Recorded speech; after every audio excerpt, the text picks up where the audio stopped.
जय हिंद दोस्तों। Let's study 41 में आप लोगों का स्वागत है। मैं हूं घनश्याम यादव और दोस्तों मेरे द्वारा आप लोगों को ऑल कंपटीशन से संबंधित प्रश्नों को हल कराया जा रहा है, जिसमें सबसे पहले मेरे द्वारा आप लोगों को भारत का प्राचीन इतिहास पढ़ाया जा चुका है। और दोस्तों जो भारत का प्राचीन इतिहास मेरे द्वारा पढ़ाया गया है उसका रिविजन भी कराया गया है। और इसके बाद मेरे द्वारा आप लोगों को 300 क्वेश्चन ऐसे हैं जो बहुत ही महत्वपूर्ण क्वेश्चन हैं, उसके बारे में मैं पढ़ा रहा हूँ और उसको 3 भाग में बाँट करके पढ़ा रहा हूँ। एक भाग 1 से 100 यानी 1 से 100 तक का क्वेश्चन कल हमने आप लोग को पढ़ा दिया और आज फिर 100 क्वेश्चन पढ़ाएँगे, जो कि बहुत ही महत्वपूर्ण क्वेश्चन है और बहुत सारे एग्जाम में ये क्वेश्चन पूछे जा चुके हैं, जो अब मेरे द्वारा अभी आप लोगों को पढ़ाया जा चुका है। तो दोस्तों आज का सबसे पहले प्रश्न बन रहा है, भगवान बुद्ध ने अपना पहला उपदेश कहाँ दिया था? ध्यान से सुनेंगे और याद करेंगे। भगवान बुद्ध ने अपना पहला उपदेश कहाँ दिया था? लिखेंगे सारनाथ में दिया था। और दोस्तों देखेंगे ये क्वेश्चन पूछा जा चुका है, एग्जाम में पूछा जा चुका है। नेक्स्ट क्वेश्चन बनता है, गौतम बुद्ध की मृत्यु किस राज्य में हुई थी? लिखेंगे गौतम बुद्ध की मृत्यु उत्तर प्रदेश राज्य में हुई थी। और दोस्तों ये भी प्रश्न एग्जाम में पूछा जा चुका है। गौतम बुद्ध की मृत्यु किस राज्य में हुई थी? लिखेंगे उत्तर प्रदेश में हुई थी। और ये भी प्रश्न एग्जाम में पूछा जा चुका है। नेक्स्ट क्वेश्चन, भारत पर आक्रमण करने वाला सिकंदर मूलतः कहाँ का शासक था? ध्यान देंगे दोस्तों, क्वेश्चन पर बहुत ही बारीकी से आप लोग ध्यान देंगे। भारत पर आक्रमण करने वाला सिकंदर मूलतः कहाँ का शासक था? लिखेंगे मेसोडोनिया का शासक था। और दोस्तों ये भी प्रश्न एग्जाम में पूछा जा चुका है। और नेक्स्ट क्वेश्चन बनता है, गौतम बुद्ध का वास्तविक नाम क्या था? लिखेंगे सिद्धार्थ। गौतम बुद्ध का वास्तविक नाम क्या था? लिखेंगे सिद्धार्थ। नेक्स्ट क्वेश्चन बनता है, त्रिपिटक धर्म ग्रंथ का संबंध किस धर्म से है? त्रिपिटक धर्म ग्रंथ का संबंध किस धर्म से है? उत्तर होगा बौद्ध धर्म से है। और दोस्तों ये भी प्रश्न एग्जाम में पूछा जा चुका है। और नेक्स्ट क्वेश्चन बना, बौद्ध धर्म का संरक्षण करने वाला कौन सा शासक था? बौद्ध धर्म का संरक्षण करने वाला कौन सा शासक था? लिखेंगे कुषाण शासक, जो कि कनिष्क के नाम से जाना जाता था। नेक्स्ट क्वेश्चन बनता है, भगवान बुद्ध का जन्म कहाँ हुआ था? लिखेंगे लुम्बिनी में हुआ था। भगवान बुद्ध का जन्म कहाँ हुआ था? लिखेंगे लुम्बिनी में हुआ था। और दोस्तों ये भी प्रश्न एग्जाम में पूछा जा चुका है। नेक्स्ट क्वेश्चन बना, गौतम बुद्ध ने धर्म चक्र परिवर्तन कहाँ पर किया था? ध्यान देंगे, गौतम बुद्ध ने धर्म चक्र परिवर्तन कहाँ पर किया था? लिखेंगे सारनाथ में किया था। और दोस्तों ये भी प्रश्न एग्जाम में पूछा जा चुका है। नेक्स्ट क्वेश्चन, गौतम बुद्ध की मृत्यु कब हुई थी? लिखेंगे 483 बीसी में हुई थी। गौतम बुद्ध की मृत्यु कब हुई थी? 483 बीसी, या ऐसे कह सकते हैं 483 ईसा पूर्व में हुई थी। और नेक्स्ट क्वेश्चन बना, किस शासक के द्वारा गंगा एवं सोन नदियों के संगम पर, ध्यान देंगे, किस शासक के द्वारा गंगा एवं सोन नदियों के संगम पर पाटलिपुत्र नामक शहर की स्थापना किया गया? तो लिखेंगे दोस्तों उदयन के द्वारा। वह कौन सा शासक था जिसने गंगा एवं सोन नदियों के संगम पर पाटलिपुत्र नामक शहर का स्थापना कर दिया था? लिखेंगे उदयन के द्वारा। और दोस्तों ये भी प्रश्न एग्जाम में पूछा गया है। नेक्स्ट क्वेश्चन बनता है, हर्यक वंश के शासक अजातशत्रु को और किस नाम से जाना जाता है? हर्यक वंश के शासक अजातशत्रु को और किस नाम से जाना जाता है? लिखेंगे कुड़िक के नाम से जाना जाता है। किसके? कुड़िक के नाम से जाना जाता है। नेक्स्ट क्वेश्चन बना, नंद वंश के संस्थापक कौन थे? लिखेंगे महापद्मानंद। नेक्स्ट क्वेश्चन बना, नंद वंश के संस्थापक कौन थे? लिखेंगे महापद्मानंद। और दोस्तों ये भी प्रश्न एग्जाम में पूछा जा चुका है। नेक्स्ट क्वेश्चन बना, महाकाव्यों के अनुसार, ध्यान दीजिएगा, महाकाव्यों के अनुसार मगध की स्थापना किसके द्वारा किया गया था? तो लिखेंगे बृहद्रथ के द्वारा।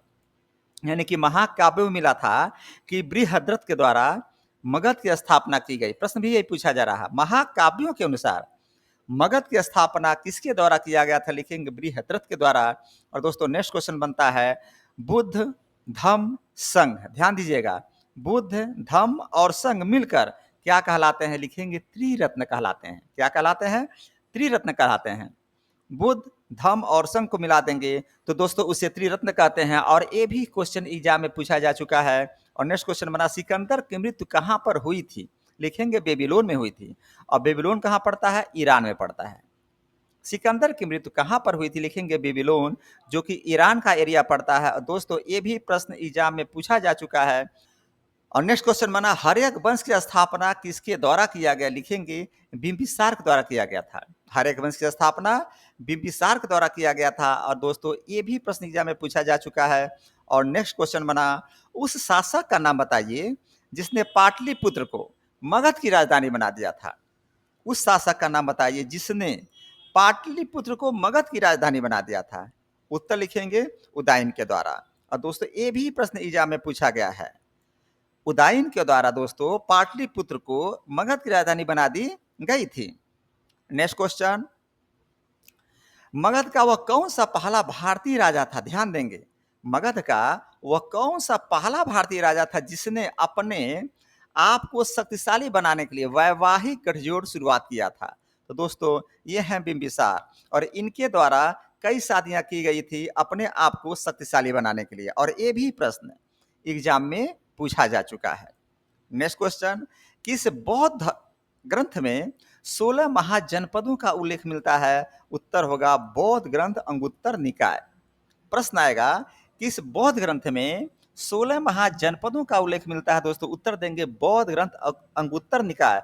और दोस्तों ये भी प्रश्न एग्जाम में पूछा जा चुका है। और नेक्स्ट क्वेश्चन बनता है, हाइडे स्पीच का युद्ध कब हुआ था?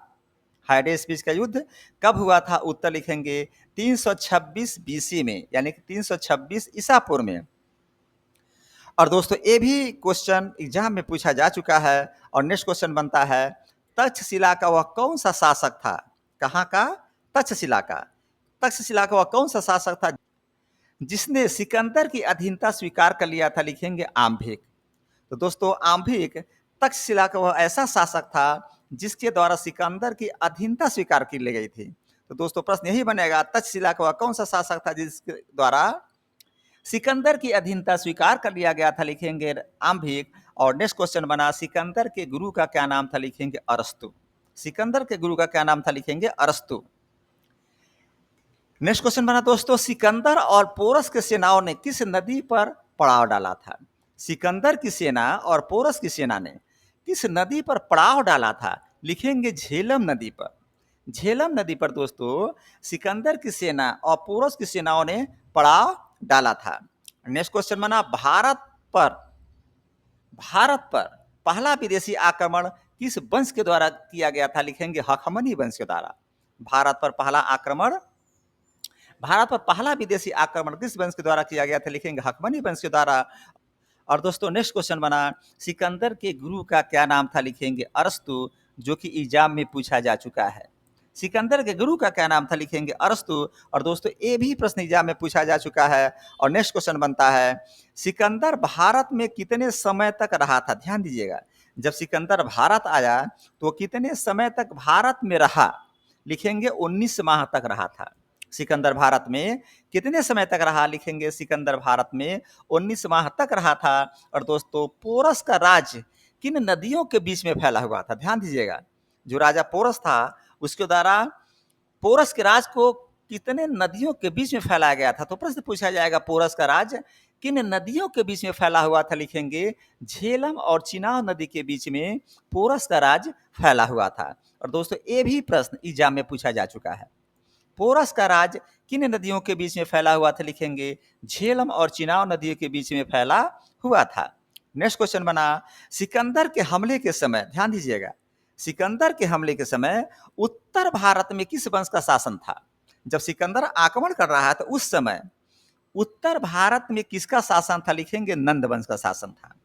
और प्रश्न पूछेगा, सिकंदर के हमले के समय उत्तर भारत में किस वंश का शासन था? लिखेंगे नंद वंश का शासन था।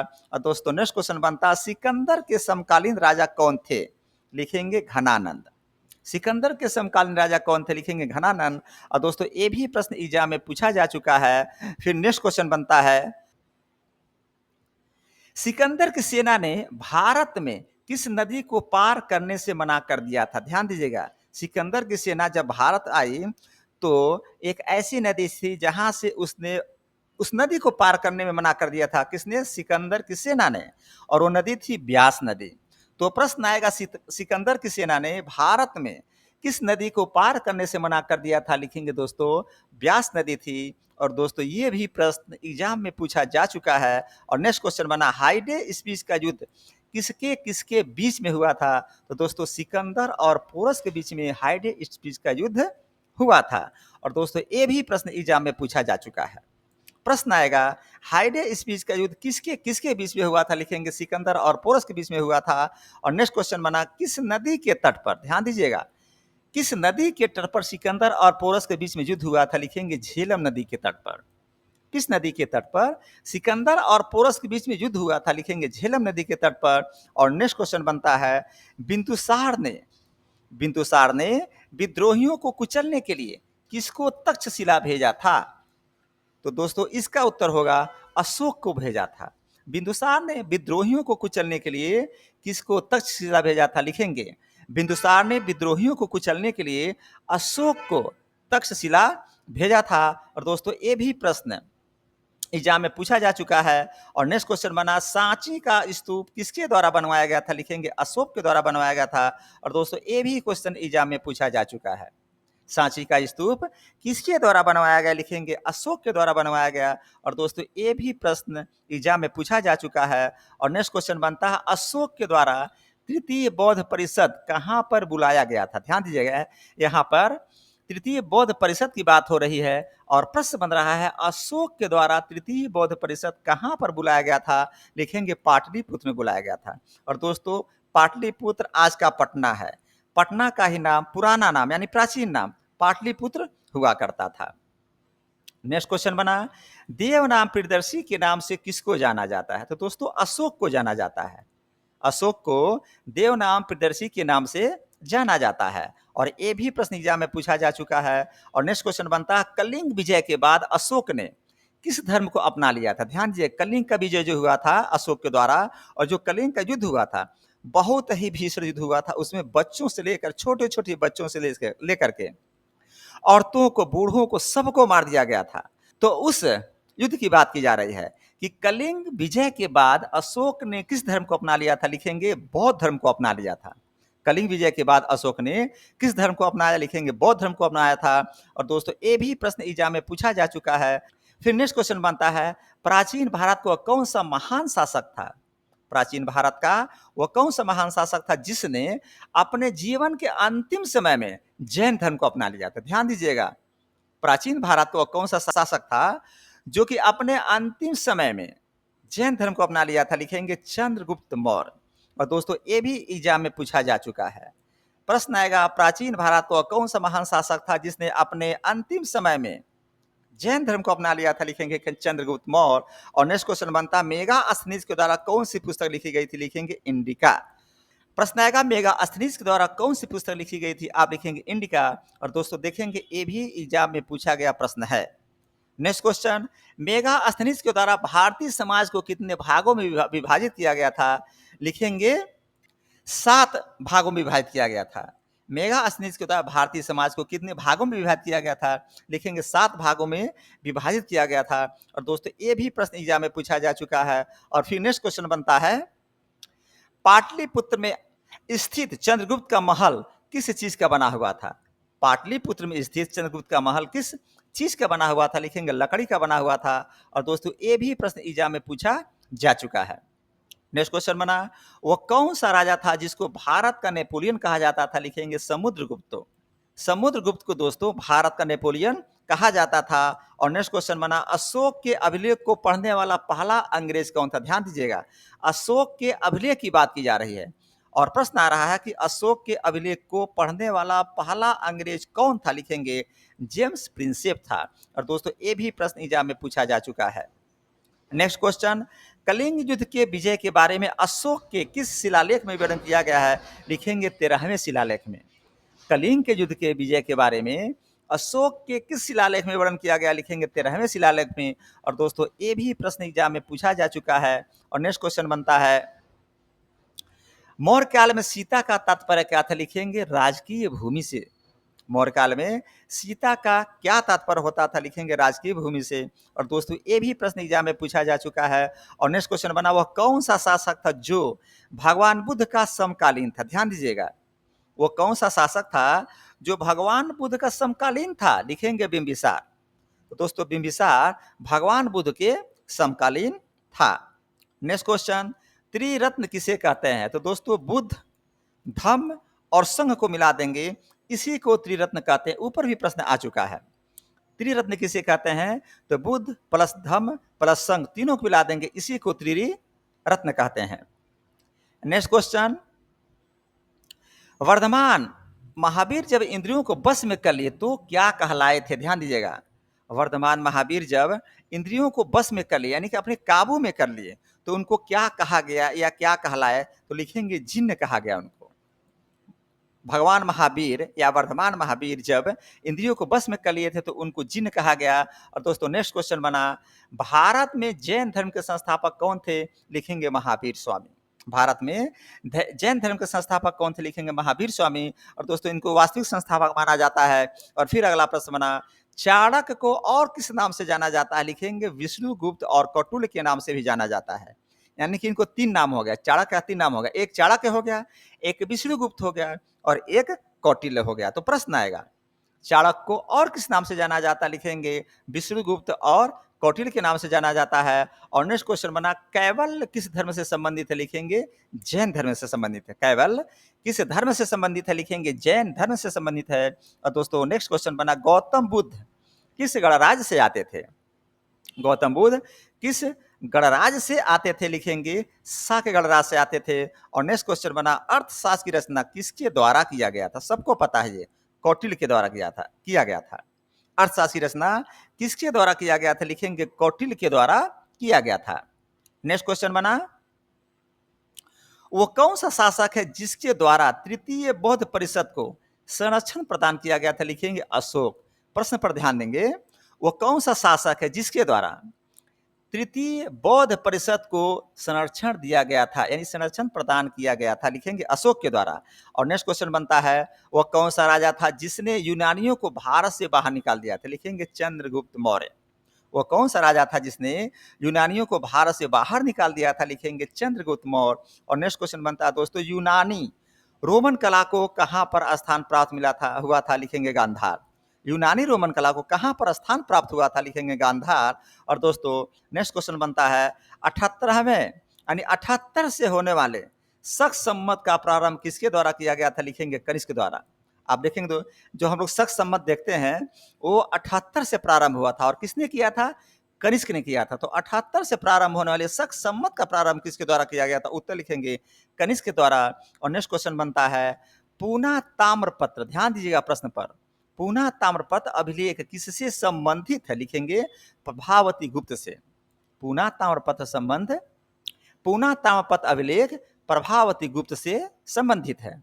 नेक्स्ट क्वेश्चन, संगम युद्ध का संबंध कहाँ के इतिहास से है? लिखेंगे तमिलनाडु के इतिहास से है। संगम युद्ध का संबंध तमिलनाडु के इतिहास से संबंधित है। और नेक्स्ट क्वेश्चन बना, सातवाहन वंश का सबसे बड़ा शासक कौन था? लिखेंगे गौतमी पुत्र सातकर्णी। सातवाहन वंश का सबसे बड़ा शासक गौतमी पुत्र सातकर्णी हुआ करता था। नेक्स्ट क्वेश्चन बना, कुषाण काल में ग्रीक और भारतीय कला के मिश्रण से जिस कला का निर्माण हुआ या जिस कला का उदय हो गया उसे क्या कहते हैं? लिखेंगे गांधार कला। तो दोस्तों कुषाण काल में ग्रीक और भारतीय कला को मिला दिया गया था और वहीं से गांधार कला का प्रारंभ हो गया था। नेक्स्ट क्वेश्चन बना, संगम साहित्य के संरक्षक कौन थे? ध्यान दीजिएगा, संगम साहित्य के संरक्षक कौन थे? लिखेंगे पांड्य। और नेक्स्ट क्वेश्चन बना, मौर्य साम्राज्य की राजधानी कहाँ थी? लिखेंगे पाटलिपुत्र। मौर्य साम्राज्य की राजधानी कहाँ थी? लिखेंगे पाटलिपुत्र। और दोस्तों नेक्स्ट क्वेश्चन बनता है, आयुर्वेद चिकित्सा का भगवान किसे कहा जाता है? लिखेंगे धन्वंतरी को। आयुर्वेद चिकित्सा का भगवान धन्वंतरी को कहा जाता है। और नेक्स्ट क्वेश्चन बना, महान कवि कालिदास किसके राज कवि थे? ध्यान दीजिएगा, महान कवि कालिदास किसके राज कवि थे? लिखेंगे चंद्रगुप्त विक्रमादित्य के। महान कवि कालिदास चंद्रगुप्त विक्रमादित्य के राजकवि थे। और नेक्स्ट क्वेश्चन बना, किसके द्वारा भारत पर सर्वप्रथम चढ़ाई किया गया था? लिखेंगे डेरियस प्रथम के द्वारा। यानी कि दोस्तों डेरियस प्रथम था जिसने सर्वप्रथम भारत पे चढ़ाई किया था। नेक्स्ट क्वेश्चन बना, गुप्त वंश का वह कौन सा राजा था जिसने हुणों को भारत पर आक्रमण करने से रोक दिया था? लिखेंगे स्कंद गुप्त। गुप्त वंश का वह कौन सा राजा था जिसने हुणों को भारत पर आक्रमण करने से रोक दिया था? लिखेंगे स्कंदगुप्त। और नेक्स्ट क्वेश्चन बनता है किसके द्वारा नालंदा विश्वविद्यालय को स्थापित किया गया था? लिखेंगे कुमारगुप्त। यानी दोस्तों कुमारगुप्त के द्वारा नालंदा विश्वविद्यालय की स्थापना की गई थी। और नेक्स्ट क्वेश्चन बना हर्ष के राज कवि कौन थे? लिखेंगे बाणभट्ट। हर्ष के राज कवि कौन थे? लिखेंगे बाणभट्ट। और नेक्स्ट क्वेश्चन बना इलाहाबाद स्तंभ, ध्यान दीजिएगा, इलाहाबाद स्तंभ शिलालेख किसके द्वारा बनवाया गया था? लिखेंगे हरिसेन के द्वारा। इलाहाबाद स्तंभ शिलालेख हरिसेन के द्वारा बनवाया गया था। और नेक्स्ट क्वेश्चन बना चचनामा मूलतः किस भाषा में लिखी गई थी? लिखेंगे अरबी भाषा में, यानी कि चचनामा मूलतः अरबी भाषा में लिखी गई थी। और दोस्तों नेक्स्ट क्वेश्चन बना एलोरा कैलाश मंदिर, ध्यान देंगे, एलोरा कैलाश मंदिर का निर्माण किस राष्ट्रकूट शासक के द्वारा किया गया था? लिखेंगे कृष्ण प्रथम के द्वारा। एलोरा कैलाश मंदिर का निर्माण कृष्ण प्रथम के द्वारा किया गया था। और नेक्स्ट क्वेश्चन बना गुप्त शासकों की भाषा क्या थी? लिखेंगे संस्कृत हुआ करती थी। गुप्त शासकों की भाषा संस्कृत हुआ करती थी। और नेक्स्ट क्वेश्चन बना उस प्रथम भारतीय शासक का नाम बताइए जिसके द्वारा अरब सागर में भारतीय नौसेना की सर्वोच्चता स्थापित कर दिया गया था। उस प्रथम भारतीय शासक का नाम बता दीजिए जिसके द्वारा अरब सागर में भारतीय नौसेना की सर्वोच्चता को स्थापित कर दिया गया था। लिखेंगे राजा राज प्रथम के द्वारा। किसके द्वारा?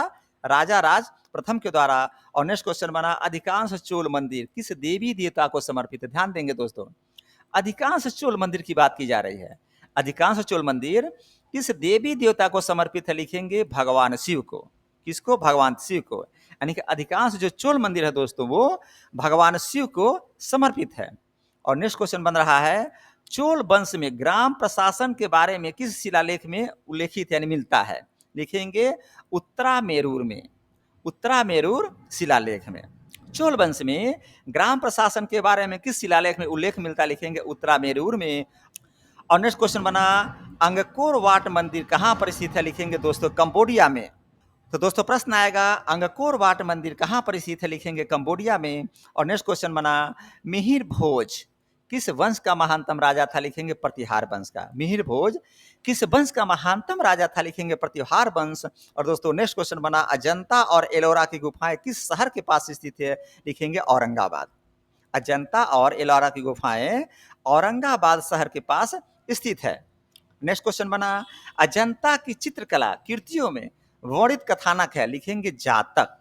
अजंता की चित्रकला कृतियों में वर्णित कथानक है? लिखेंगे जातक। और नेक्स्ट क्वेश्चन बना अष्टाध्यायी, ध्यान दीजिएगा, अष्टाध्यायी जो कि व्याकरण ग्रंथ है किसके द्वारा लिखी गई थी? लिखेंगे पाणिनि के द्वारा। तो प्रश्न आएगा अष्टाध्यायी किसके द्वारा लिखी गई थी? तो लिखेंगे इसका उत्तर अष्टाध्यायी पाणिनि के द्वारा लिखी गई थी। और नेक्स्ट क्वेश्चन बना अजंता की कलाकृतियां किस काल से संबंधित है? लिखेंगे गुप्त काल से। अजंता की कलाकृतियां गुप्त काल से संबंधित है। और नेक्स्ट क्वेश्चन बना अल बरूनी भारत में किसके साथ आया था? लिखेंगे दोस्तों महमूद गजनवी के साथ आया था। अल बरूनी भारत में किसके साथ आया था? लिखेंगे अल बरूनी भारत में महमूद गजनवी के साथ आया था। और नेक्स्ट क्वेश्चन बना पंचतंत्र की कथाओं का संकलन, ध्यान देंगे, पंचतंत्र की कथाओं का संकलन किसके द्वारा किया गया था? लिखेंगे विष्णु शर्मा के द्वारा। पंचतंत्र की कथाओं का संकलन विष्णु शर्मा के द्वारा किया गया था। और नेक्स्ट क्वेश्चन बना भारत में सबसे पहले खोजा गया शहर कौन सा? लिखेंगे हड़प्पा। सबको पता है दोस्तों भारत में सबसे पहले जो शहर खोजा गया था वो था हड़प्पा। नेक्स्ट क्वेश्चन बना देवी माता की पूजा किस सभ्यता से संबंधित है? लिखेंगे सिंधु घाटी सभ्यता से संबंधित है। देवी माता की पूजा सिंधु घाटी सभ्यता से संबंधित है। और नेक्स्ट क्वेश्चन बना हड़प्पा सभ्यता में सबसे अधिक किस चीज का उत्पाद किया जाता था? ध्यान देंगे हड़प्पा सभ्यता में सबसे अधिक किस चीज का उत्पाद किया जाता था? लिखेंगे कपास का। और नेक्स्ट क्वेश्चन बना हड़प्पा सभ्यता किस युग की सभ्यता थी? ध्यान देंगे हड़प्पा सभ्यता किस युग की सभ्यता थी? लिखेंगे काश युग की सभ्यता थी, जिसे काश युगीन सभ्यता भी कहा जाता था। नेक्स्ट क्वेश्चन मोहनजोदड़ो किस जिले में स्थित है? लिखेंगे लरकाना। मोहनजोदड़ो किस जिले में स्थित है दोस्तों? लिखेंगे मोहनजोदड़ो लरकाना जिला में स्थित है। और नेक्स्ट क्वेश्चन बना यज्ञ सूत्र किस वेद से संबंधित है? लिखेंगे यजुर्वेद से। यज्ञ सूत्र यजुर्वेद से संबंधित है। नेक्स्ट क्वेश्चन सिंधु घाटी सभ्यता का गोदीवाड़ा लोथल कहां पर स्थित है? सिंधु घाटी सभ्यता का गोदीवाड़ा लोथल कहां पर स्थित है? लिखेंगे गुजरात में। और नेक्स्ट क्वेश्चन बनता है दोस्तों हड़प्पा सभ्यता का सर्वप्रथम खोज किसके द्वारा किया गया था? लिखेंगे दयाराम साहनी के द्वारा। हड़प्पा सभ्यता का सर्वप्रथम खोज दयाराम साहनी के द्वारा किया गया। और दोस्तों नेक्स्ट क्वेश्चन बना, सिंधु घाटी सभ्यता के लोग किसकी पूजा करते थे? लिखेंगे पशुपति की पूजा करते थे। सिंधु घाटी सभ्यता के लोग किसकी पूजा करते थे? लिखेंगे पशुपति की पूजा करते थे। और नेक्स्ट क्वेश्चन बना, भगवान बुद्ध किस वंश से आते थे? दोस्तों ये शाक्य वंश से आते थे। नेक्स्ट क्वेश्चन, भगवान बुद्ध के द्वारा अपना पहला उपदेश या इसको संदेश भी कह सकते हैं, भगवान बुद्ध के द्वारा अपना पहला उपदेश या संदेश कहाँ पर दिया गया था? लिखेंगे सारनाथ में दिया गया था। और नेक्स्ट क्वेश्चन बना, प्रथम बौद्ध परिषद कहाँ पर आयोजित किया गया था?